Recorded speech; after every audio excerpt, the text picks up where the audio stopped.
Welcome guys. GK MCQ gem के चैनल में आपका बहुत बहुत स्वागत है। इस वीडियो में हम डिस्कस करेंगे भौतिक विज्ञान। आपकी जो केमिस्ट्री है, फिजिक्स है, बायोलॉजी से क्वेश्चन आता है, राइट। सो हमको अभी तो देखो केमिस्ट्री भी डिस्कस करनी है, बायोलॉजी भी करनी है, तो जितना जल्दी हो सके उतना हम प्रयत्न कर रहे हैं, ठीक है ना। तो रोजाना 2-3 वीडियो अगर आप देख सको तो बेस्ट ही रहेगा आपके लिए, क्योंकि एग्ज़ाम नज़दीक है आपके, है ना। तो चलिए बिना टाइम वेस्ट किए शुरू करते हैं। निम्न में से कौन सा यंत्र प्रत्यावर्ती धारा को एक दिशा धारा में परिवर्तन करता है? शॉर्ट में बोले तो कौन सा टूल है जो एसी को डीसी में परिवर्तित करता है? ऑल्टरनेटर, कंडेंसर, ट्रांसफार्म, इनमें से कोई नहीं। देखो पहले आपको बताना है कि इसका ऑप्शन कौन सा सही है, इससे आपकी प्रैक्टिस भी होगी और थोड़ा सा आपको इंट्रेंस एग्जाम सोल्व करने का, इंट्रेंस एग्जाम में जो क्वेश्चन सोल्व करोगे ना उसका भी अभ्यास होगा और अपना खुद का एनालिसिस भी होगा साथ में, राइट। सो बता दीजिए गाइस। बिल्कुल इसका राइट ऑप्शन हो जाएगा अल्टरनेटर, ठीक है। अगर ये क्वेश्चन उल्टा आ जाए कि ऐसा कौन सा यंत्र है जो डीसी को एसी में बदल दे, फिर क्या बताओगे आप? इन्वर्टर, ठीक है। इन्वर्टर होता है, देखा होगा आपने, कापी के ग्रुप में तो लग भी रहा होगा। वो जो बैटरियाँ होती है उसमें डीसी होता है, बट इन्वर्टर कनेक्ट होता है उससे, जो उसको एसी में कन्वर्ट करता है। इसी वजह से आपके पंखे वगैरह, बल्ब वगैरह जल पाते हैं। साइक्लोट्रॉन पढ़ रखा है आपने? साइक्लोइलेक्ट्रॉन किसको त्वरित करने के लिए प्रयुक्त किया जाता है? परमाणु को, आयन को, प्रोटॉन को, ये सभी को।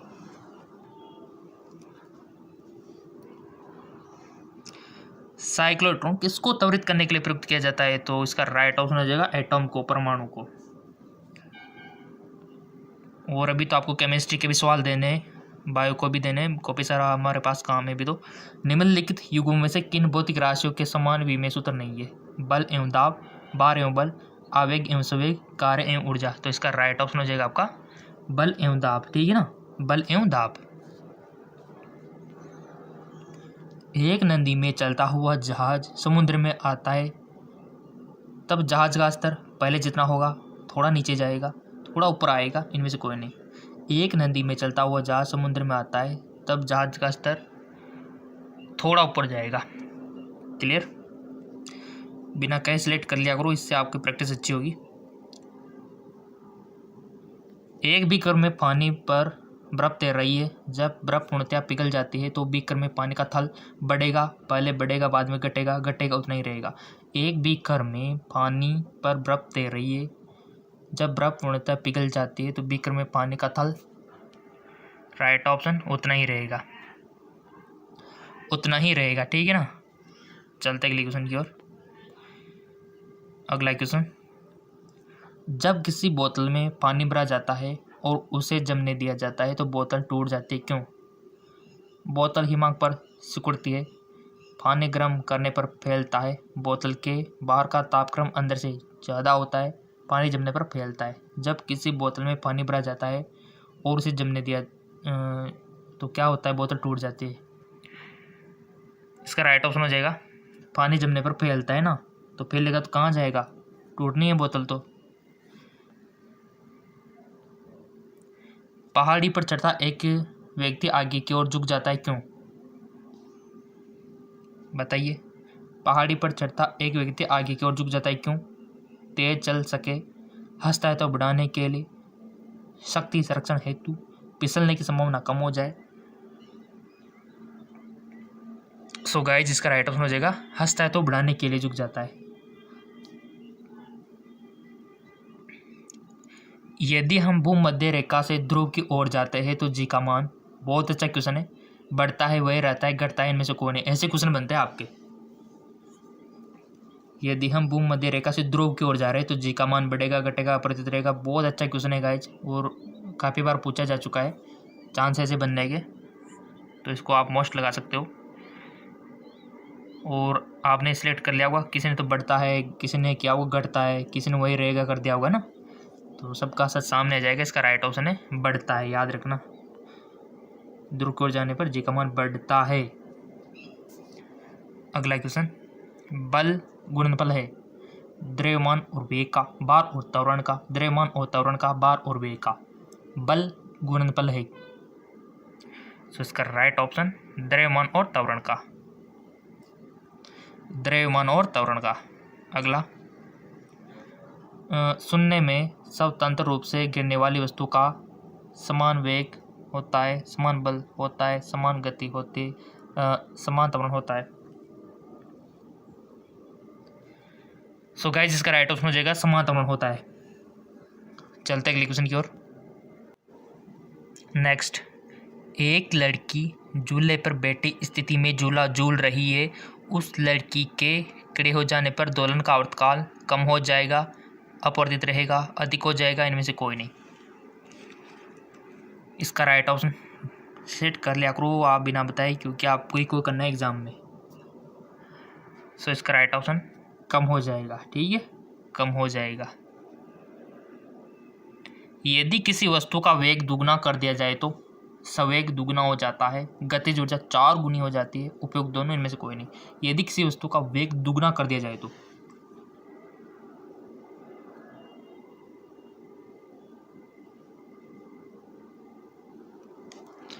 इसका राइट ऑप्शन है उपयुक्त दोनों, यानी कि संवेग दुगना हो जाता है, गतिज ऊर्जा 4 गुनी हो जाती है।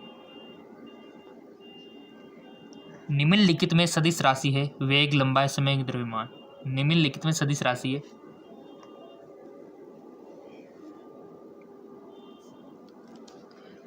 इसका राइट ऑप्शन है वेग, सदिश राशि है। ठीक है ना, थोड़ा सा जूम कर लेते। न्यूटन की गति का प्रथम नियम क्या कहलाता है? संवेग चरण का नियम, गतिशीलता का नियम, जड़ता का नियम, इनमें से कोई नहीं। राइट ऑप्शन जड़ता का नियम। सेकंड थर्ड का भी ध्यान रखना। दो वेक्टर जिनका मान अलग है उनकी दिशा अलग होगी, उनका परिणाम शून्य होगा, उनका परिणाम शून्य नहीं हो सकता, इनमें से कोई नहीं। उनका परिणाम शून्य नहीं हो सकता।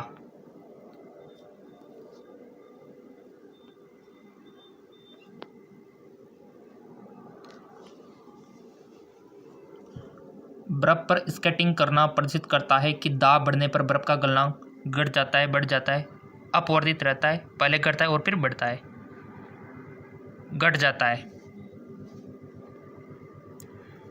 जब कोई नाव नदी से समुद्र में प्रवेश करती है तो थोड़ी ऊपर की ओर उठ जाती है, थोड़ी डूब जाती है, अपवर्तित रहती है, इनमें से कोई नहीं। तो राइट ऑप्शन इज थोड़ी ऊपर की ओर उठ जाती है। अगला, निम्नलिखित में से किसमें गतिज ऊर्जा नहीं है? चली हुई गोली, खिंचा हुआ धनुष, जलता तोड़ा, बहता हुआ पानी। राइट ऑप्शन खिंचा हुआ धनुष में। कौन सी है फिर स्थितिज ऊर्जा है? जब एक चल वस्तु की गति दुगनी हो जाती है तो उसकी गतिज ऊर्जा दुगनी हो जाती है, 3 गुनी बढ़ जाती है, समान रहती है, चौगुनी हो जाती है। जब एक चल वस्तु की गति दुगनी हो जाती है तो उसकी गति ऊर्जा, तो राइट ऑप्शन हो जाएगा चौगुनी हो जाती है। ठीक है ना। नेक्स्ट, जब दूध को भिगोया जाता है तो उसमें मक्खन अलग हो जाता है, इसका कारण बताओ। गुरुत्वाकर्षण बल, घर्षण बल, केंद्रापसाशी बल। इसका राइट ऑप्शन हो जाएगा आपका केंद्रापसाशी बल। ठीक है ना। चलते हैं अगले क्वेश्चन की ओर। अगला क्वेश्चन है, कोई साइकिल सवार किसी मोड़ में घूमता है तो वह बाहर की ओर झुकता है, अंदर की ओर झुकता है, आगे की ओर झुकता है, बिल्कुल नहीं झुकता है। साइकिल तो आप सबने चला रखी है, लेकिन कभी ऑब्जर्व नहीं किया होगा, कभी नोटिस नहीं किया होगा किधर झुक रहे हैं। आपको तो बस चलने से मतलब है ना, बट साइंटिफिक रीजन छिपा हुआ है इसमें। इसका राइट ऑप्शन है अंदर की ओर झुकता है। ठीक है ना। ये देखिए, ऐसे क्वेश्चन काफ़ी सारे पूछे जाते हैं आपसे। एक क्वेश्चन यूँ भी पूछा जाता है कि अगर मान लो आप ट्रेन में चल रहे हो, आपने एक सिक्का उछाला ट्रेन के अंदर, तो वो सिक्का वापस आपके हाथ में आएगा या फिर पीछे गिर जाएगा या फिर आगे की ओर गिर जाएगा या फिर बताइए चौथा ऑप्शन, या फिर आएगा ही नहीं, ये तो ऑप्शन आएगा नहीं। ठीक है। तो अब काफ़ी सारे क्या करते हैं स्टूडेंट कि हमने सिक्का उछाला तो ट्रेन तो काफ़ी स्पीड में है तो पीछे की ओर चला जाएगा, और काफ़ी सारे क्या करते हैं आगे की ओर चला जाएगा। जबकि सच तो क्या है, राइट ऑप्शन ये है कि वापस अपने हाथ में आएगा, क्योंकि वो भी तो गति कर रहा है ना, ट्रेन के साथ हर पुर्जे गति कर रहे। आप चाहे ट्रेन में सिक्का उछालो चाहे गेंद उछालो, आपके हाथ में आएगी वो। ठीक है। तो ऐसे कुछ फिजिक्स के इंपॉर्टेंट क्वेश्चन है। अगला क्वेश्चन, और हम आपको ज़्यादा से ज़्यादा क्वेश्चन कराने का प्रयत्न कर रहे हैं क्योंकि आपके एग्ज़ाम बहुत नज़दीक है और काफ़ी एक्साइटेड होना पड़ रहा है आपको, काफ़ी सारे क्वेश्चन देने हैं अभी तो। आपसे ज़्यादा टेंशन हमें हो रही है, ठीक है ना। हम चाहते हैं ज़्यादा से ज़्यादा आपको टाइम दे पाए, कोशिश खूब करते हैं गाइस रोज़ाना का 3-4 वीडियो निकालने की, बट हो नहीं पाता, 1-2 तो निकाल ही देते। जब हम रबड़ के गद्दे वाली सीट पर बैठते हैं या गद्दे पर लेटते हैं तो उसका आकार परिवर्तित हो जाता है। इसे पदार्थ में पाया जाता है गतिज ऊर्जा, विकिरण ऊर्जा, संचित ऊर्जा, स्थितिज ऊर्जा। तो राइट ऑप्शन स्थितिज ऊर्जा। ये बेसिक क्वेश्चन है, हार्ड क्वेश्चन तो हम जेके जॉब चैनल पर करवाते हैं, बट ये बेसिक भी आपका क्लियर होना चाहिए। निम्न में से कौन सा नियम इस कथन को वैध ठहराता है कि द्रव्य का न तो सर्जन किया जा सकता है और न ही विनाश? ऊर्जा संरक्षण का नियम, प्राशन का नियम, द्रव्यमान संरक्षण का नियम, इनमें से कोई नहीं। निम्नलिखित में से कौन सा नियम इस कथन को वैध ठहराता है कि द्रव्य का न तो सर्जित किया जा सकता है और न ही विनाश? तो राइट ऑप्शन इज ऊर्जा संरक्षण का नियम। कोई भी नाव डूब जाएगी यदि वो पानी हटाती है अपने आयतन के बराबर, पृष्ठ के बराबर, घनत्व के बराबर, भार के बराबर, आयतन के बराबर। द्रव में आंशिक या पूर्णतः डूबे हुए किसी ठोस द्वारा प्राप्त उछाल की मात्रा निर्भर करती है ठोस द्वारा हटाए गए द्रव की मात्रा पर, ठोस के भार पर, ठोस के द्रव्यमान पर, इनमें से कोई नहीं। तो राइट ऑप्शन इज ठोस द्वारा हटाए गए द्रव की मात्रा पर। लैंप की बत्ती में तेल चढ़ता है क्योंकि तेल बहुत हल्का है। कैपिलरी क्रिया के कारण, सतह तनाव करने के कारण तेल वाष्पशील है। लैंप की बत्ती में तेल चढ़ता है, तो इसका राइट ऑप्शन कैपिलरी क्रिया के कारण, ठीक है ना। सुई का पानी के ऊपर तैरने का कारण है। पढ़ का 11th में पृष्ठ तनाव, आसंजन, संसंजन, कैसिक तत्व। तो राइट ऑप्शन इज पृष्ठ तनाव। लेयर होती है पानी के ऊपर हल्की सी, जिसमें कीड़े मकोड़े भी काफ़ी सारे तैरते हैं पृष्ठ तनाव के कारण। हल्के फुल्के देखे होंगे आपने, दौड़ते रहते इधर उधर। पानी से निकलने पर शेविंग ब्रश के बाल आपस में चिपक जाते हैं, इसका कारण क्या है? घर्षण, पृष्ठ तनाव, प्रत्यास्थता, श्यानता। पानी में निकलने पर शेविंग ब्रश के बाल आपस में चिपक जाते हैं, इसका कारण आपको बताना है। देखो साइंस तो हर चीज़ का कारण पूछेगी, सिंपल सी बात है, और पूछना भी चाहिए, तभी तो याद होना चाहिए। हर चीज़ का अगर कारण हो तो हमको वैसे याद हो जाता है, और इसीलिए बहुत सारे साइंस के फैन होते हैं। तो बता दिया होगा वैसे आपने, इसका राइट ऑप्शन है पृष्ठ तनाव के कारण। अगला क्वेश्चन, बहुत सारे स्टूडेंट्स को क्या है, जो आर्ट्स होती है, कॉमर्स होती है, वो तो बिल्कुल याद नहीं होती। साइंस तो एक झटके में याद हो जाती है, क्योंकि उनका टैलेंट है अपना, ठीक है। तो आपका भी टैलेंट होना चाहिए ना। द्रव की बूंद की आकृति गोलाकार होने का कारण है। द्रव की बूंद की आकृति गोलाकार होने का कारण है श्यानता, अल्प भार, या फिर पृष्ठ तनाव, या फिर वायुमंडलीय दाब। द्रव की बूंद की आकृति गोलाकार या फिर वर्षा की बूंद आप मान सकते हो। वो गोलाकार ही क्यों होती है गाइस? किस कारण से होती है आखिरकार वो गोलाकार? वो गोलाकार ही क्यों होती है? वो सीधी हो जाए ना इस प्रकार की, या फिर ऐसी हो जाए ना, वो ऐसे गोलाकार ही क्यों होती है? द्रव की बूंद की जो आकृति है गोलाकार होती है, वो उसका कारण है गाइस। सोच लिया होगा आपने तो, क्योंकि एग्ज़ाम पे आपको इतना टाइम नहीं मिलने वाला है। जितना फास्ट करोगे उतना बेटर है, क्योंकि न्यूमेरिकल भी तो करना है ना आपको। क्योंकि इन क्वेश्चन में इतना टाइम नहीं लेना चाहिए आपको कि इसके, तो ये तो डायरेक्ट पढ़ के सीधा सीधा सही सही करते जाओ। न्यूमेरिकल में टाइम बहुत लगता है, फॉर्मूला लगाओ पहले, दिमाग लगा के, फिर फॉर्मूले में उसके मान भरो, मान भर के उनको काटो पीटो, फिर आंसर आएगा। तो काफ़ी सारा टाइम न्यूमेरिकल खाता है, ये इसमें इतना टाइम नहीं लगना चाहिए आपको। द्रव की बूंद की आकृति गोलाकार होती है, अगर ये पढ़ रखा होगा तो आप डायरेक्ट सीधा उस पर टिक करोगे। तो इसका राइट ऑप्शन है पृष्ठ तनाव। देखो इतने सारे कारण होते हैं पृष्ठ तनाव से। यदि लोलक की लंबाई 4 गुनी कर दी जाए तो लोलक के झूलने का समय घटता है, 4 गुना हो जाता है, 1/4 हो जाता है। ये क्वेश्चन काफ़ी बार पूछा जा चुका है गाइस। दोगुना होता है। लोलक की लंबाई 4 गुनी कर दी जाए तो राइट ऑप्शन है दुगना होता है, ठीक है ना, दुगना। चलते हैं अगले क्वेश्चन की ओर। अगला क्वेश्चन, वॉशिंग मशीन का कार्य सिद्धांत है उपकेंद्रण, विसरण, अपकेंद्रण, अपवहन। तो राइट ऑप्शन इज अपकेंद्रण।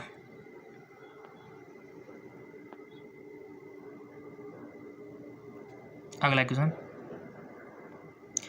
एक लिफ्ट में किसी व्यक्ति का प्रत्यक्ष भार वास्तविक भार से कम हो होता है जब लिफ्ट जा रही है त्वरण के साथ ऊपर, समान गति से नीचे, समान गति के साथ ऊपर, त्वरण के साथ नीचे। तो राइट ऑप्शन इज त्वरण के साथ नीचे। ठीक है।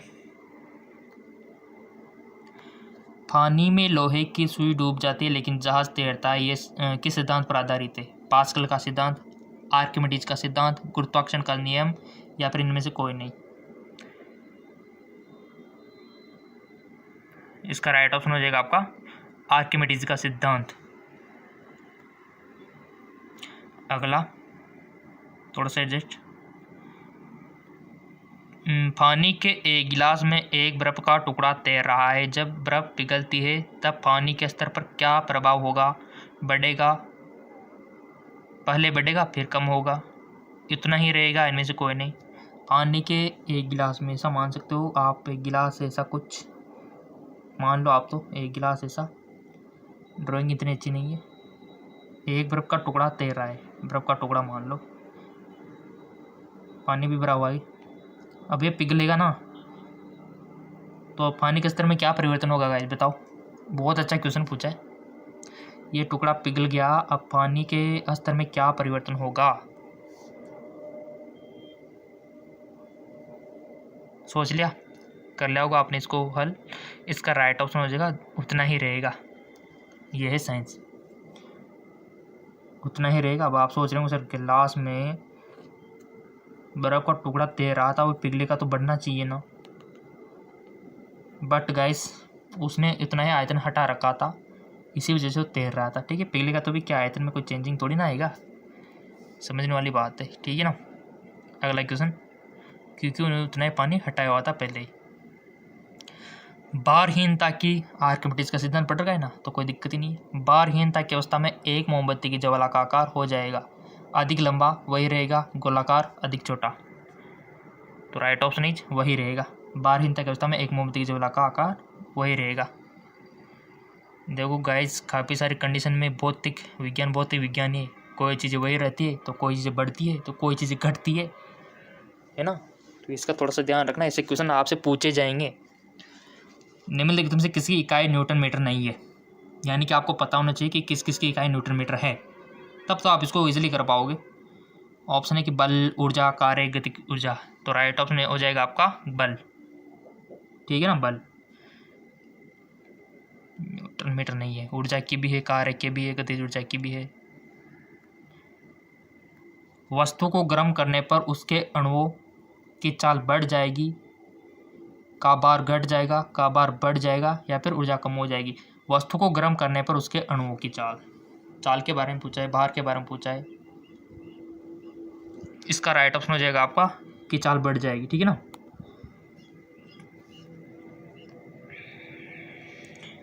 इनमें से कौन ऊष्मा का मात्रक नहीं है? इनमें से कौन ऊष्मा का मात्रक नहीं है? Calorie, degree Celsius, joule, kilo calorie. इनमें से कौन ऊष्मा का मात्रक नहीं है? तो right option is degree Celsius, बिल्कुल।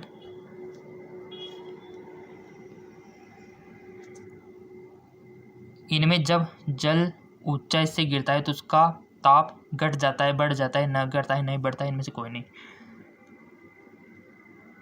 राइट ऑप्शन बढ़ जाता है। चावल को पकाने में कहाँ अधिक समय लगेगा? समुद्र तट पर, शिमला में, माउंट एवरेस्ट पर, समुद्र की गहराई में। साइंस वाले स्टूडेंटों बताओ आंसर।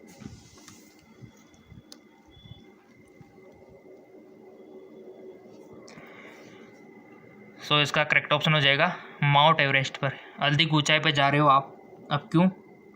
माउंट एवरेस्ट क्या होते हैं, बहुत ऊंची है, और आपने पढ़ रखा है कि जैसे जैसे हम ऊंचाई पर जाते हैं वायुमंडलीय दाब कम होता जाता है।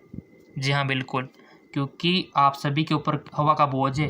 हाँ बिल्कुल सही सुना, वायु का बोझ है, और आप जैसे जैसे ऊपर चले जाते हो ना, वायु का बोझ हल्का होता जाता है और एक अवस्था पे जीरो भी हो जाता है। ठीक है, तो ये रीजन छिपा हुआ है। चलते आगे की ओर। अगला क्वेश्चन, वह ताप जिस पर बर्फ, पानी और वाष्प संतुलन में रहता है कहा जाता है? हिमांक, त्रिक बिंदु, क्रांतिक ताप, क्वथनांक। वह ताप जिस पर बर्फ, पानी और वाष्प संतुलन में रहता है कहा जाता है? तो इसका राइट ऑप्शन है त्रिक बिंदु। क्वेश्चन और अधिक चाहिए तो कमेंट करके बोल देना सर, हम आधा घंटे तक का वीडियो देख सकते हैं, 1 घंटे तक का देख सकते हैं। आप जैसे बोलोगे वैसे कर देंगे हम तो। किसी द्रव का वाष्पीकरण होने से उसका तापमान बढ़ेगा, अपवर्तित रहेगा, तेजी से बढ़ेगा, घटेगा। तो राइट ऑप्शन इज घटेगा। किसी द्रव का वाष्पीकरण होने से उसका तापमान घटेगा। निम्न तापी इंजनों का अनुप्रयोग होता है।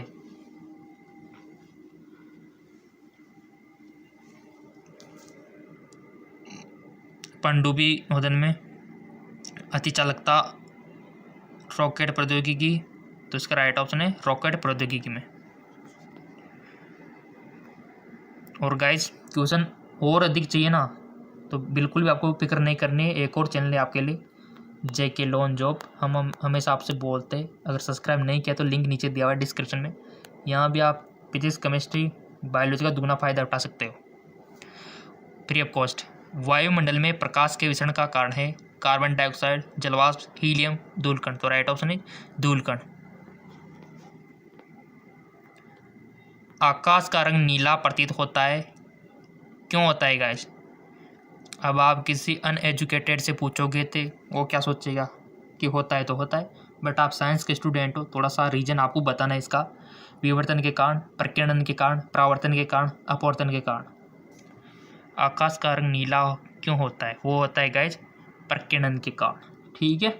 और अगर आप आकाश को मान लो चंद्रमा पे हो, फिर देख रहे हो अंतरिक्ष से, तो आकाश तो कैसा दिखाई देगा? भले। क्यों दिखाई देगा भले?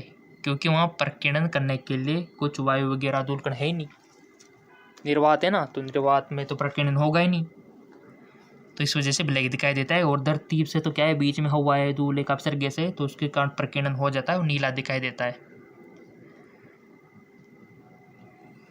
अगला, इंद्रधनुष कितने रंग दिखाता है? 7, 10, 12, 5।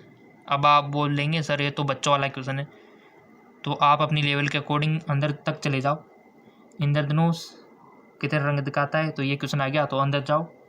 क्यों दिखाता है, क्या कारण है दिखाने का?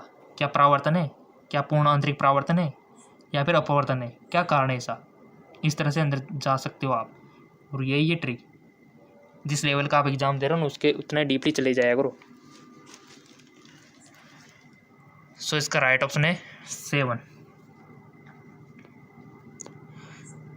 मृग तृष्णा बनने का कारण है पूर्ण आंतरिक परावर्तन, अपवर्तन, परावर्तन, विसरण। मृग तृष्णा जानते हो ना क्या होती है?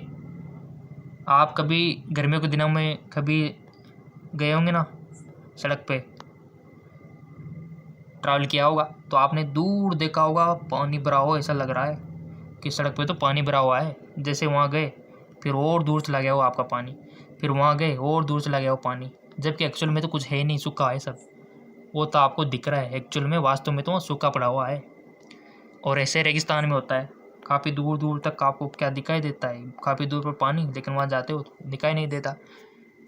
तो ये बनता है तो किस कारण से बनता है? इसका आंसर हो जाएगा पूर्ण आंतरिक परावर्तन। इस कारण से आपको ऐसा दिखाई देता है गाइस, जबकि एक्चुअल में ऐसा कुछ है नहीं।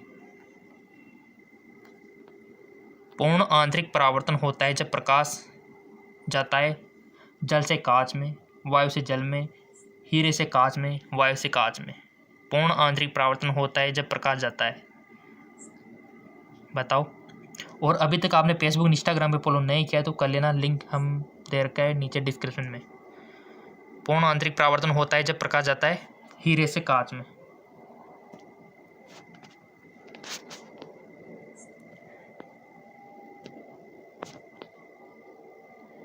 किस गुणधर्म के कारण पानी से भरे बर्तन में डुबोई गई छड़ी मुड़ी हुई प्रतीत होती है? प्रकीर्णन, उत्प्लावन, अपवर्तन, परावर्तन। किस गुणधर्म के कारण पानी से भरे हुए डुबी हुई छड़ी मुड़ी हुई दिखाई देती है? सिंपल सा क्वेश्चन है, अपवर्तन। इस कारण से, जबकि वो मुड़ी हुई नहीं है, सीधी है, बट वो दिखाई दे रही है आपको। सूर्य ग्रहण कब होता है? बहुत अच्छा क्वेश्चन, और काफ़ी साथ उसमें कंफ्यूज होंगे, देखना। प्रतिपदा, चंद्रमा के, जिसको आप अमावस्या बोल दो, पूर्णिमा बोल दो, किसी भी दिन सूर्य ग्रहण, सिंपल सी बात है, वो होता है प्रतिपदा। यानी कि आप सूर्य ग्रहण कब होता है? अमावस्या, ठीक है। चंद्रग्रहण कब होता है फिर? चंद्रग्रहण तो फिर पूर्णिमा को ही होगा ना, क्योंकि पूर्णिमा को दिखाई देता है पूरा। थोड़ा सा ब्रह्मांड से रिलेटेड भी क्वेश्चन आपसे पूछे जाते हैं।